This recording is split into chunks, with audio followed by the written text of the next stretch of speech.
Los contenidos de los programas de opinión emitidos en este canal son responsabilidad de las personas que los expresan. Por lo tanto, no comprometen la línea editorial del canal. Teleamiga Internacional, transformando vidas.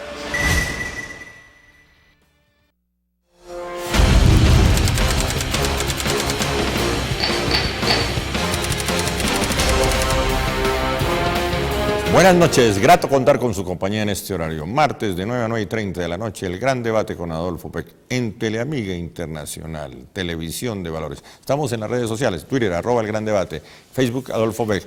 Todos los archivos, tanto de radio como de televisión, en el canal YouTube Adolfo Beck. Tema del programa, los cambios que necesita el ejército para enfrentar esa nueva realidad que tenemos en Colombia. La paz que está cerca. Ya la firma de esa primera parte de los acuerdos es un buen indicador. Vamos a ver cómo se desarrolla el tema y cómo se adapta no solo el ejército, las fuerzas militares y en general las fuerzas armadas a esta nueva situación. Eso tiene un nombre muy técnico, que es el cambio de doctrina, para tratar de resaltar los cambios. Invitados hoy en el gran debate con Adolfo Beck, quiero saludar al exministro de Salud, actual director del Centro de Memoria Histórica, doctor Camilo González Pozo. Bienvenido. Muy buen día para todos. ¿Cómo va el Centro de Memoria Histórica? Muy bien, creo que se ha convertido en un sitio de encuentro, de diálogo muy importante entre todos los sectores. ¿Este país sí conoce la historia? No, incluso hasta las clases de historia las suprimieron en los colegios, no se estudia ni historia de Colombia. Usted, por ejemplo... Entonces ahora hay que recuperar la historia. Usted no estudió, y lo señala el himno nacional, Ricaute átomos volando. ¿Usted se cree en ese cuento? ¿Que Ricaute en el momento de la explosión del polvorín se quedó ahí quieto? Pues hay un monumento en Villa Leyva, sí, que dice al primer aviador y se llama, es una sede que se llama Ricaute. No. Que es en San Mateo, y lo nombraron el primer aviador. Pero quiero significar con esto que Colombia necesita hacer un revisionismo histórico. Sí, claro. Porque que la historia la escriben los que ganan. Sí, pero... Y es acomodada, necesitamos hacer revisionismo histórico. Sí, de eso se trata todo el proceso de esclarecimiento, de memoria histórica. Hay que acercar la historia a la gente. Para que la gente entienda qué es lo que ha pasado. Claro, un Bolívar de carne y hueso, no ese Bolívar inalcanzable. Y así con todos los héroes nacionales y con todas las figuras históricas. Y bueno, y descubrir los nuevos héroes, ¿no? Que es la gente sencilla. Exacto. El personaje de carne y hueso. Gracias por venir, doctor Camilo. Mi saludo al coronel retirado, mi abogado Luis Felipe Molano. Bienvenido. Buenos días, Adolfo. Muchas gracias por la invitación. Estamos en la grabación. El programa se emite en la noche. Buenas noches. Ok. Cierra la lista de invitados. El mayor retirado José Luis Cadena, doctor en geopolítica. Grato verlo. Buenos días, profesor Beck. Bueno. Complacido de estar otra vez en su programa. ¿Estamos enfrentando los cambios en el ejército colombiano? Pues hasta ahora que se haya visto absolutamente nada. Se viene hablando de esto hace mucho tiempo, pero las situaciones se repiten. Y hoy por hoy están hablando del posconflicto como si esto fuera una realidad, lo cual no es cierto. Y entonces hay gente que está hablando del cambio de doctrina y del cambio de manuales y del cambio de comportamiento, y eso no es tan fácil. Eso es un proceso supremamente largo en un país del tercer mundo como el nuestro, y eso es un proceso del que hay que planear y planificar. Eso no es de la noche a la mañana como lo están proponiendo nuestros politiqueros corruptos. Bueno, pero conozco, por ejemplo, que hay datos sobre la eliminación de las brigadas contra guerrilla. Bueno, lo que pasa es que si se entra en una fase de no conflicto, no de posconflicto, sino de no conflicto, pues habría que pensar en que el ejército tiene que pasar a hacer otras tareas importantes, porque si ya no estamos en guerra, habrá que pensar en operaciones de paz. Los ejércitos pues tienen un objetivo preciso, pero en el momento en que ese objetivo se pierde, como es el objetivo de la victoria, cuando hay que hacer la guerra, entonces los ejércitos se ocupan, como en los países del primer mundo, de tareas muy importantes, ¿sí? Hoy en día hay nuevos factores geopolíticos, como el calentamiento global, de eso se trata, la capa de ozono, y entonces pues nadie más preparado, nadie con más medios técnicos y científicos que los ejércitos. Muy bien. Doctor Camilo, cambios que necesita el ejército colombiano, las fuerzas militares, las fuerzas armadas para enfrentar esta nueva etapa del país.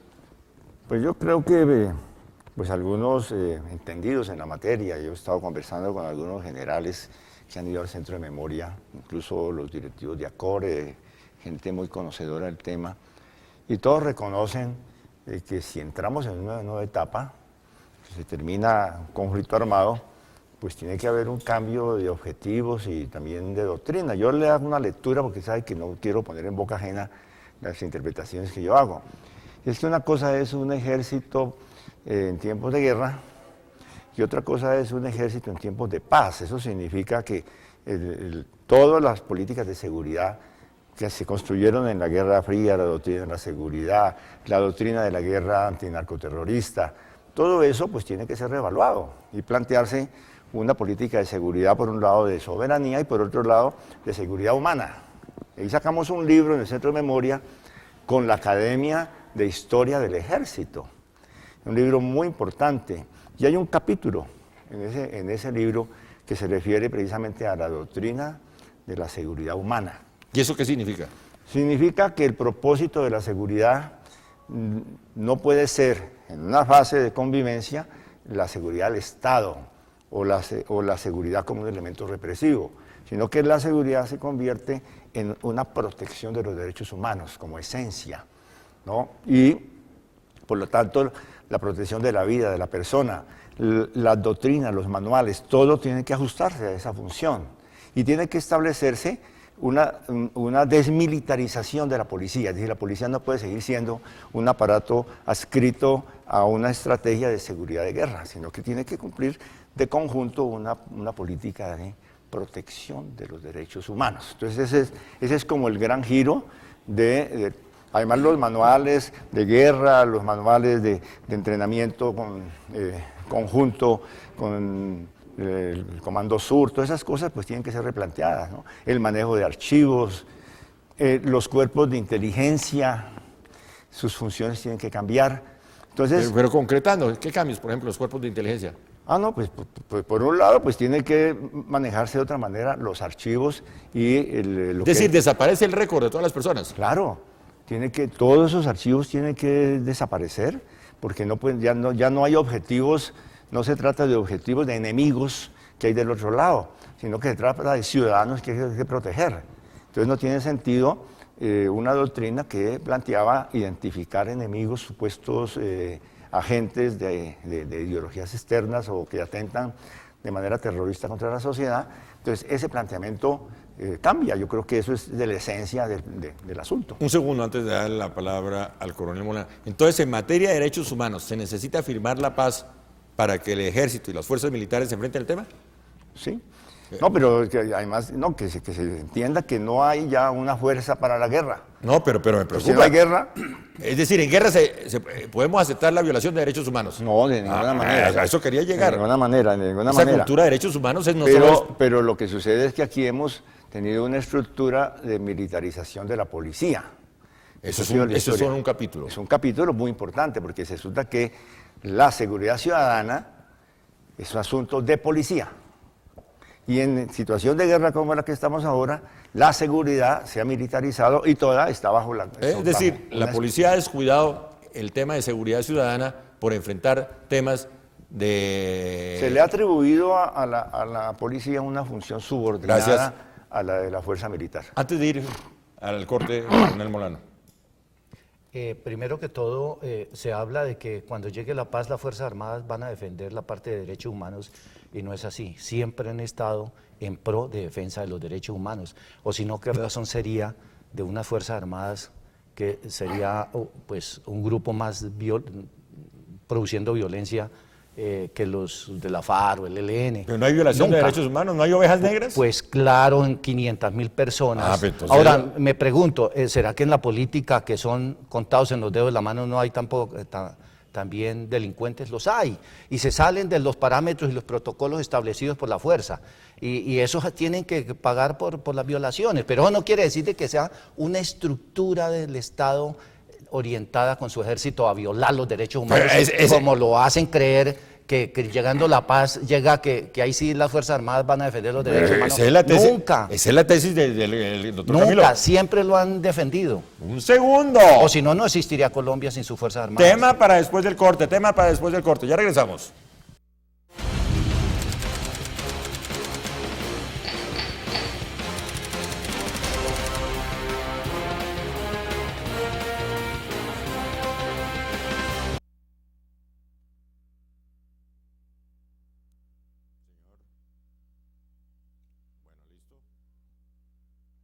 por favor, comienza la artillería pesada, se pueden quitar la palabra y todo,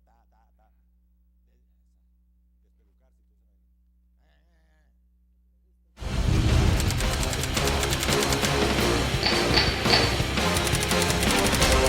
Continuamos, los cambios que necesita el ejército, las fuerzas militares, las fuerzas armadas para enfrentar esta nueva etapa de la historia en Colombia. La paz. Mayor José Luis Cadena. Tema de derechos humanos, muy importante. Bueno, el tema de los derechos humanos ha sido importante siempre y dentro de las fuerzas militares pues, ha sido un caballito de batalla. El hecho de que haya ovejas negras, como usted las llama, no quiere decir que eso sea una doctrina institucional. Por ejemplo, falsos positivos. Pues sí, lo ideal es que eso no se repita, no podemos volver a tener un general Ritualejo del Río y otros similares, ¿sí? Pero eso no es un problema institucional, eso no es un problema de doctrina. Cuando hablamos de doctrina... Sí hubo una orientación de lucha contra insurgente que creaba las condiciones para infracciones al derecho humanitario. Por ejemplo, es que no estamos hablando de los últimos años, estamos hablando de un periodo largo en el cual incluso la formación de grupos paramilitares fue algo autorizado legalmente. Durante los años 60, la Alianza para el Progreso... Sí, pero ¿quién lo autorizó?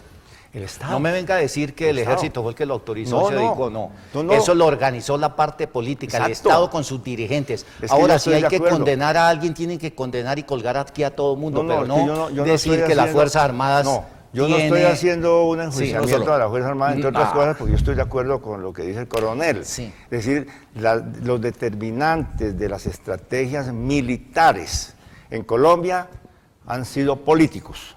Y eso ha sido así. Es decir, las Claro, doctrinas claro, en las fuerzas centrales, militares- en las las fuerzas doctrinas militares- centrales han sido políticas, no es que se lo inventaron 4 coroneles. Y En vamos las a ver. fuerzas militares No, de un país eso ha sido- democrático como el nuestro, el poder militar ha estado supeditado al poder civil. Y en Colombia especialmente hemos encontrado y seguimos encontrando militaristas que no son militares. Por ¿sí? supuesto. Que son generalmente politiqueros corruptos, ambiciosos del poder. Pero mire, estos mire, estos no politiqueros solamente a nivel corruptos, nacional. bandidos, liberales, conservadores y otros de izquierda también, Me parece que son a los nombre que de han la- prendido la guerra. a nombre de y la a los guerra- militares los han ponen. utilizado, Claro. infortunadamente. Así Cuando es, cuando así les es. han prohibido votar, cuando les han prohibido pensar, cuando les han dicho ustedes no pueden pensar políticamente, los han castrado intelectualmente y los han utilizado. Entonces los militares siempre fuimos instrumento del poder corrupto de este país. Cuando pusieron a Rojas Pinilla en el poder, que no se lo tomó, sino que lo pusieron los incapaces liberales y conservadores, y luego dijeron que era un dictador, estaban utilizándolo y él inocentemente cayó. Y de ahí para acá han utilizado a algunos generales, ¿sí? Y se han dejado utilizar, pero realmente aquí lo que ha habido es una debacle en el manejo político. Aquí no han sabido utilizar a las termina su fuerzas tiempo. militares. Pero esa orientación política, porque tenemos que mirarlo históricamente, aquí las doctrinas que orientaron lo militar, nosotros podíamos hacer un corte en la década después de la Segunda Guerra Mundial, cuando se conformó el Tratado Interamericano de Asistencia Recíproca y se estableció un objetivo. El objetivo era impedir que el continente fuera influido por el comunismo.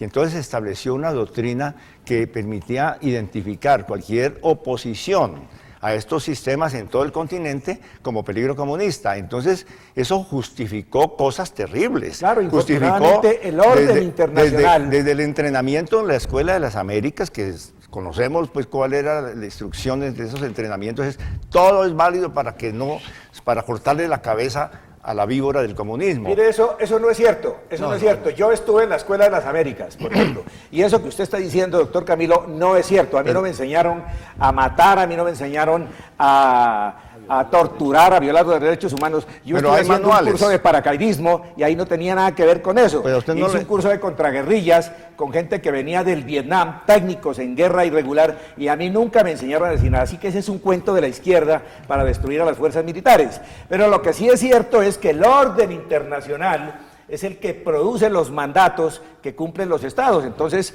pues en la década de los 60, 70, 80, en el Cono Sur y en Latinoamérica se hablaba de la doctrina de la seguridad nacional.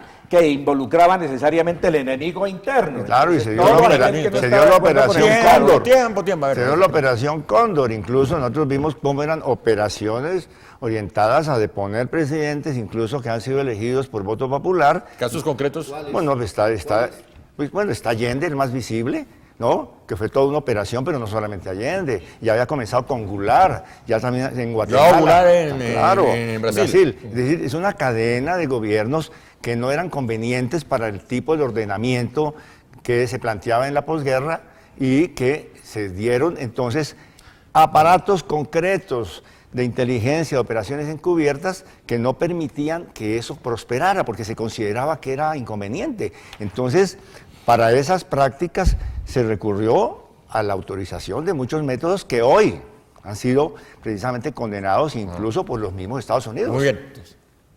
No, Aquí tiene voz y voto. Gracias, muy amable. Definitivamente esa es la dialéctica de la izquierda, ¿sí? Que nos están atacando, nos están destruyendo, nos van a acabar, nos violan los derechos humanos, son ángeles de caridad. Pero si usted ve en este momento, por ejemplo, los de izquierda que se han tomado los países democráticos, por ejemplo Venezuela, ahora no me vengan a decir que en Venezuela allá defienden los derechos humanos, que los contradictores políticos tienen toda la libertad para hacer, no, al contrario, peor. Peor. Entonces, son los sistemas y los manejos políticos y la evolución de la política en el mundo que lleva a producir esto. Ahora, no es política del Estado coger y hacer eso, porque yo sé que en el Estado colombiano no es la política coger y destruir y acabar a la izquierda, a los comunistas y fusilarlos. No, señor, porque si eso fuera así, no existirían, ya los habían destruido hace tiempo. Pero es que aquí hubo entonces, ese es un cuento, aquí existe totalmente libertad, aquí hay una libertad absoluta. Pero es que la historia de Colombia está plagada, mire, durante los años 40 y 50 fue el genocidio del gaitanismo, pero centenares de miles, ¿no? Y hubo un aparato policial de los pájaros, dirigido desde el Estado, que practicó de manera sistemática una operación de aniquilamiento, ¿no? Y así hemos tenido, luego para entrar en lo reciente, la Unión Patriótica. Todos, usted puede decir que son todos equivocados, pero la gente desarmada, Bueno, señores, cómplice de las FARC, no importa. Señores, pero usted está diciendo la Unión señores, Patriótica, orden en la sala porque necesito ir a pausa. Y con un breve paréntesis, lo de izquierda y derecha no es un tema superado en la historia contemporánea. Sí, yo estoy de acuerdo. Vamos a la pausa, ya regresamos.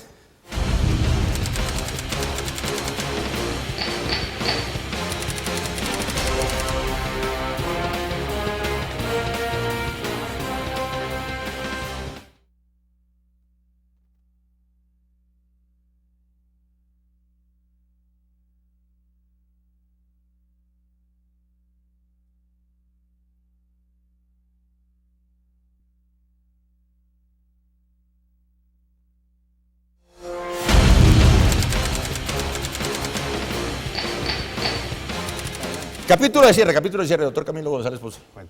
No, yo creo que lo importante es que independientemente de las diferencias que se tengan en estos debates, hay que buscar un gran acuerdo nacional sobre una perspectiva en la cual tengamos también una definición y una redefinición del tema de seguridad dentro de un país que va a vivir décadas de paz. Pero el solo hecho de plantear esto abiertamente en un medio de comunicación quiere decir que el país se ha avanzado. No, claro, y hay clima, estos son asuntos que tienen que dialogarse entre la ciudadanía, claro, no solamente de especialistas, ¿no? Claro, esto hay que llevarlo a la comunidad. Por supuesto. Sí. El cambio de doctrina implica ponernos de acuerdo con las herramientas políticas que el orden internacional hoy en día emana. Por ejemplo, el concepto de seguridad humana ya no es lo que antes se hablaba de la seguridad nacional. El concepto de seguridad humana es ni más ni menos considerar al ser humano incluso por encima del Estado. Ya no puede ser terrorista una persona que hable en contra del Estado. Muy bien. Entonces, el concepto de seguridad humana, entre otras cosas, contiene la seguridad nacional, la seguridad ciudadana, la seguridad jurídica, la seguridad psicológica, la seguridad alimentaria, la seguridad ambiental. Entonces, tenemos que pensar en que ya el enemigo no es el de izquierda contra el de derecha, no. El enemigo son los fenómenos geopolíticos nuevos que están atacando a la humanidad. Yo creo que el cambio de doctrina no tanto es cambio de doctrina, es complementar la doctrina anterior a incluir una doctrina moderna de paz, para orientar ciertas funciones de las Fuerzas Armadas a la parte cívico-social. Muy bien. La parte cívico-social. Nos acercamos, porque me parece que este concepto de seguridad humana que ha sido elaborado en Naciones Unidas es un punto de referencia muy importante. Pueden haber interpretaciones, énfasis, pero ya tener como referente seguridad humana para la reelaboración de doctrina. Término superior a seguridad nacional, que es el que más se utilizaba. No es la seguridad del Estado, como está diciendo el mayor, sino es la seguridad de la gente, de la persona humana como centro. La dignidad del ser humano. La dignidad del ser Muy humano. bien, el principio muy bien. de los derechos humanos. Ahora, eso incluso contempla el hecho de dejar de pensar que los militares somos un gueto, porque es que aquí la sociedad colombiana le ha dejado los grandes problemas a los militares.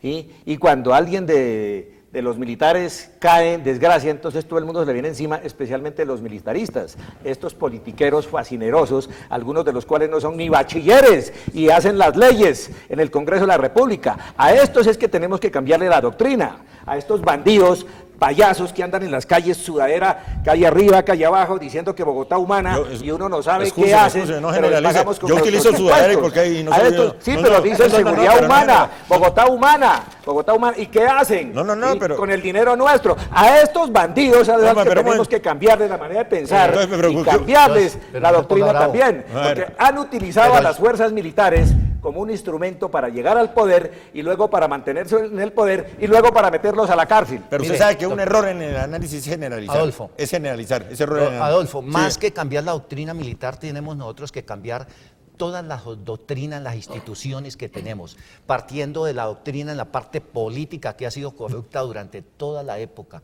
y nos ha llevado a toda esta violencia. Es que todos los actos de la vida son políticos, dirigidos por ciertos señores que no tienen valores, nos han llevado a la violencia generalizada. Entonces tenemos que cambiar esa doctrina partiendo desde el Congreso. Yo pienso sí. que efectivamente no hay que decir que aquí todos los asuntos dependen de que se cambie de doctrina militar o que cómo cambian los militares. Es cierto que ha habido un pensamiento militarista de civiles que quieren saber más que el Papa y que todos los días están diciendo al ejército no cambie, alíñese de tal manera y trabaje en función de mis intereses. Vaya y cuídeme mi tierrita, vaya y defiéndame la mina ilegal que tengo, Sí, eso es cierto. defiéndame la ruta de narcotráfico, cualquier interés. Generalmente los que más predican la guerra son los que más ganan plata con la guerra. Es que eso y es un quieren negocio. utilizar Es un negocio. a la fuerza del Estado al servicio del Para interés utilizarlos. particular. Eso hay que acabarlo. Por eso es la desmilitarización de las conciencias y de la desmilitarización precisamente de quienes fungen de ideólogos de las Fuerzas Armadas desde lo civil, pero que en realidad lo que quieren es aprovecharse del uso de la Ni- fuerza para su beneficio personal. Ni todo lo militar es malo, ni todo lo de izquierda es malo. Sí, señor. Ok, tenemos Sí. que llegar. Es que eso es. Eso es. Esa es. Es cierto. Frase final, por favor, me dice aquí como me dan órdenes. O sea, que la orden número 54.000, ya acabo de recibirla. Sí, frase final. Que todos debemos cambiar. O sea, así nada más. Sí, Eso me debemos gusta. cambiar. Usted tiene Porque lenguaje. es que, señores, es que la violencia se acaba el día en que nosotros respetemos los derechos de los demás. Me parece muy Y bien. partiendo desde la parte más elemental, de darle la vía a un ciudadano, de ceder el asiento a una persona. Usted tiene considerada. lenguaje de redes sociales, así 140 caracteres. A ver. Los militares colombianos deben prepararse para no dejarse manejar más de los politiqueros bandidos de todos los sectores, de izquierda, de derecha, de ultraderecha, de ultraizquierda, otros se hacen llamar de centro. Los militares colombianos deben tener su propio pensamiento político porque no son animales, son seres humanos. Deben dejar de dejarse manejar por estos politiqueros bandidos que están acabando con este país. Desayunó usted bien hoy. Muy Muy bien. bien. Yo digo bienvenido el diálogo. Muy importante tener este tipo de intercambio. Yo creo que de eso se trata, de crear un nuevo ambiente en este país, de modo que la palabra reconciliación pase por la concertación y por el cruce de palabras y no el cruce de balas. El solo acuerdo. hecho de debatir este tema, como lo estamos haciendo hoy en este programa, indica que el país se está superando. Vamos para otro periodo, ¿yo? Vamos para otro periodo. Esto viene una nueva etapa en la historia de Colombia. Gracias por venir, el mayor José Luis Cadena. Con mucho gusto. Gracias, coronel Mucho gusto, Luis muchas Felipe Bonao. gracias. Qué grato verlo, el ministro Camilo González. Aquí a la orden. Quiero cerrar el programa con la frase de Benito Juárez. El respeto al derecho ajeno es la paz. En eso estamos. Gracias por acompañarme en este programa, a toda la teleaudiencia de Teleamiga Internacional, Televisión de Valores. Feliz noche para todos.